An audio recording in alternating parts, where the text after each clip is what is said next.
Right now we're at the gathering, and I'm sitting here with the one and only Jason of Vivid Images. How you doing tonight, What's up, man? What's up? I'm doing good, bro. Look, man. Appreciate you having me on the show. Hey, thank you for being on the show, man. Man, first off, I want to say I'm very proud, and I really look up to your success, man. Like, you're really doing your thing in the city, like, for real. Thank you. You know, Thank you, man. I really appreciate that. No problem. Same man. with you. Same with you. Man. I see you growing your TV show. I follow you on Instagram. I mean, Thank you've been bro. doing it for a while, and I appreciate you doing business with me in the past. I've Yes, seen sir. that too. So, and my last birthday party, you came through and showed so much love. Yeah, so I man. appreciate that, man. Already, man. So, tell me, I want to know, what made you go into the printing business and the graphics? What made you start that? So, I like art. You know, I got a passion for design, and I really started off if you want to take it way back, when I was in high school, I designed the yearbook cover. Okay. So I drew that. It was for Southern Lab. I did the yearbook cover, and they put my name in the yearbook and all of that as the designer. And from that, it just really inspired me to do more and more artwork. And from that, I learned Photoshop when I was working at a bank. I was working at Hancock Bank, and I was taking entrepreneur. I went to school for business management, Southern University, and in my entrepreneurship class, we had to come up with a business.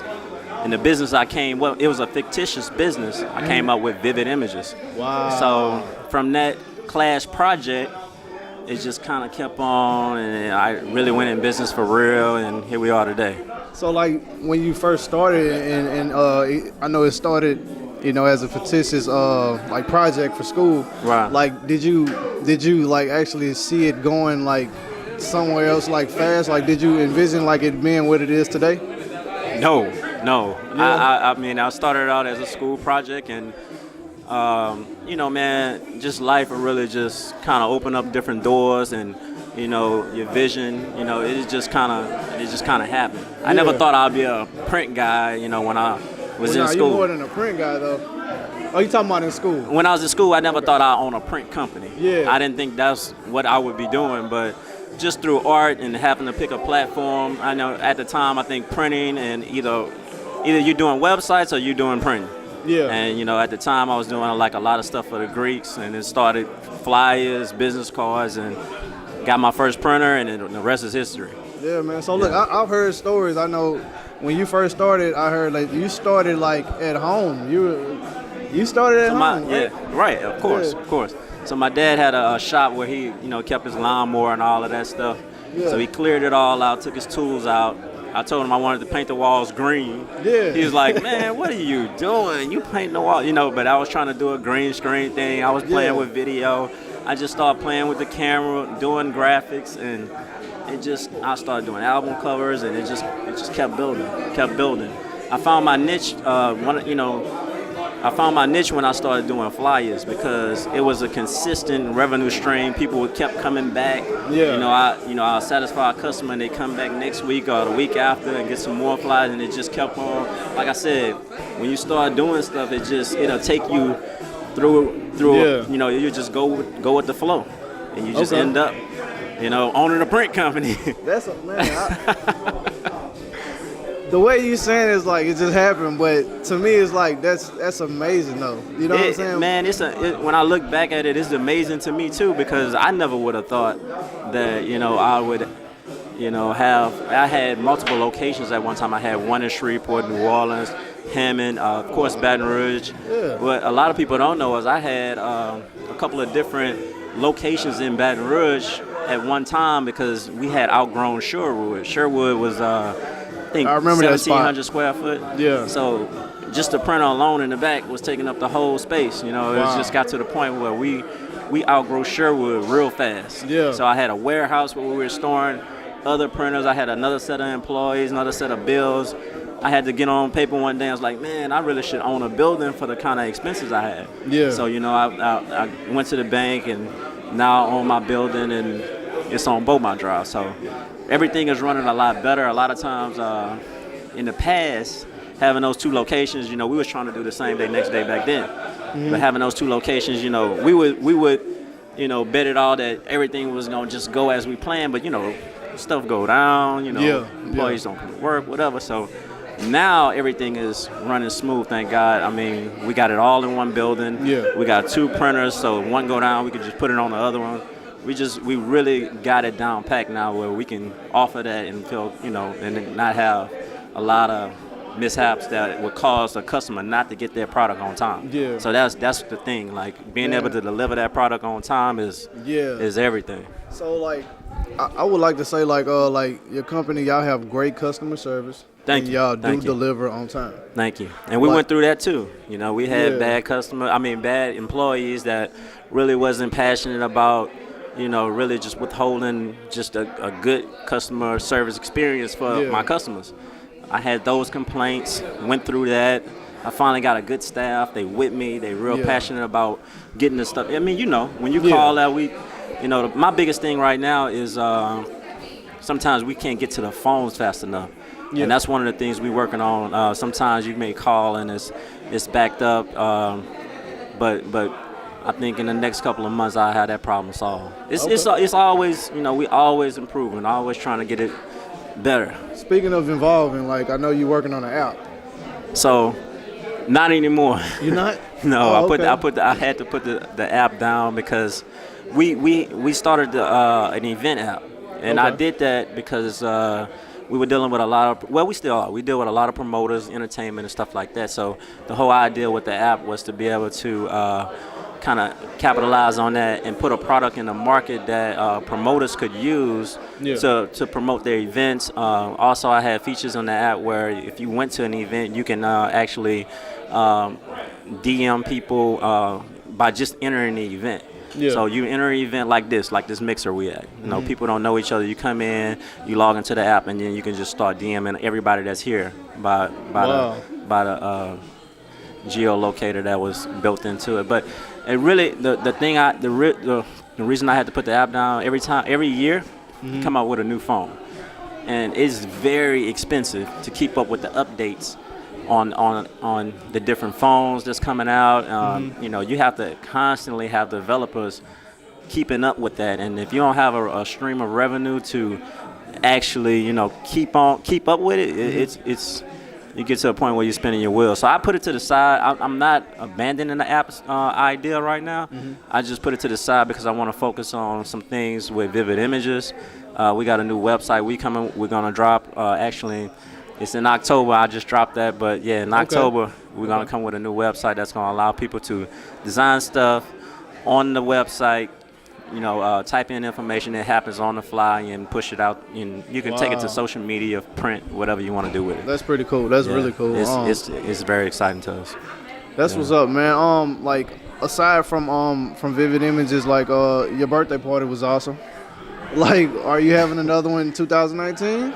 Yeah, I really had fun. We had bundles of Britneys for the first one, and then we did I kind of brought it down a notch. I'm not going to say I brought it down a notch, but it's more of a networking event now, whereas before it was like a big turn up, but now it's more of a networking event where people come out. I had it at the Indigo this year. Okay. And it was cool. I really liked that. It was my kind of vibe actually. So we're going to keep it going. Okay. Yeah. So I want to ask you 2 more questions. First off, I want to ask you, what do you have coming up next? Like, do you have anything in the works that we should be on the lookout for? So the website. The website is the biggest thing that we got coming up. It's gonna be a game changer. The website's gonna be a game changer. After that, we're gonna start hiring salespeople, putting them on the streets, going into businesses with laptops, iPads, and actually creating the content for barbershops, beauty salons, and really just selling it on the spot. Wow. I want to bring the store to the customers. I don't want them to have to come to me. I want to make it to where you can just walk in, a salesperson walk in, create a card in front of whatever type of business it is. We'll have a bunch of different, designs ready to go. Template-based designs. You type it in, and just like that, next day they get their cards. We can ship it to them, or they can come pick it up. We just want to make everything streamlined, easy. I want to keep designers just designing a bunch of different templates. That's kind of where we're going with it. So instead of you coming in and saying, hey, I want a business card for my barbershop, I'll just have a designer just designing barbershops and beauty salons all day. And you just come in and pick the one you want. That's cool. We customize it, boom, it's done, and it's out the door. That's what we're trying to move it to. Y'all make sure y'all stay tuned and keep it locked with that, because that's gonna be cool. I need your designs on it too. Okay. Yeah, right. yeah. I'm with it. I'm with it, man. See, people don't know he a designer. Yeah, I do. My man, I appreciate the business though, man. Over the years, man. I mean, I really appreciate everybody that's been doing business with me. I got to give it to the city of Baton Rouge for really supporting me over the years through all of my mess ups, just learning experiences, growing, from one location to the other. Being in business is hard, bro. It's very challenging. We deal in my business. I deal with online pricing, so you know how competitive that is. I mean, it's. I just want to say thank you to the city of Baton Rouge for supporting me for right now 19 years of business. We need to do something for my 20th year, bro. Okay. I need you to help me put that together. I'm with it. All right, for real. But yeah, man, I'm humble, just appreciative for just everything the city has done for me and all of my customers, such as yourself and everybody else. Man, if it was like for people that's watching, say it was an upcoming entrepreneur and they just looking for advice, like what kind of advice would you give them, an upcoming entrepreneur? Upcoming entrepreneurs, a young business owner. Man, it's just you gotta. A lot of times I see upcoming entrepreneurs really just kind of, they don't really put 100% in what they're doing. I see them moving around a lot. They may start off doing real estate, then the next time they see them, they getting some business cards for bail bonds, and then the next time I see them, they doing photography. Then that's fine. It's nothing wrong with that, but I do feel that with my experiences, you have to put 100% into and be very passionate in what you do for people to believe in you, buy your product, and really you stand behind that product. That way, if you over the years, people will have compassion. If you mess up or you drop the ball, they still be like, you know what, Jay, it's cool. I know you was late on my job. I'm still gonna come back and do business with you. Yeah. Because they see I feel they see that I'm putting 200% into what I do. Yeah. So I think that's what young entrepreneurs need to do is really figure out what they want. Have their vision together in the direction of how they want to do business, and really just go for it, man. Just really go for that, and until that pops. Then you can move on to the next thing and expand into something else. But I really think you gotta have one thing going first. Right. Okay. That's my opinion. That's good stuff. Yeah. So this is the last question, man. Like, the name of the show is Dominant Roller TV. Okay. And I'm sure you know what dominant means. Right. Okay. So I just want to ask you, like, what makes you dominant as a person? What makes me dominant as a person? Yeah, it's something we always ask people. Like, I don't know if I have an answer for that. What makes me dominant as a person? I mean, I feel like I stand behind, like I said, I really put 200% in what I'm doing. And in the past, I have veered away and tried other things, and I wasn't successful at it. Mm-hmm. And that's why I'm not saying that I've made all the right moves, mm-hmm. but I feel like I have learned that, vivid images is what has me here today, and that's my most successful venture thus far. So I'm really focused on. I wish I would have, honestly, when I think about it, I wish I wouldn't have jumped into the app so early. I wish I would have just stayed focused on, and my website would be done right now instead of still working on it. So what makes me dominant today is I'm focused, and more than ever now I have clarity on what I need to be doing, mm-hmm. and I'm doing it. So that's what makes me dominant. That's what's up, man. Look, y'all keep it locked. Right now, we're at the gathering. I'm Charlie. It's your man, Good Jason time. of Vivid We're having Images. a great time. Great people out here. I love it, man. Thank you, bro.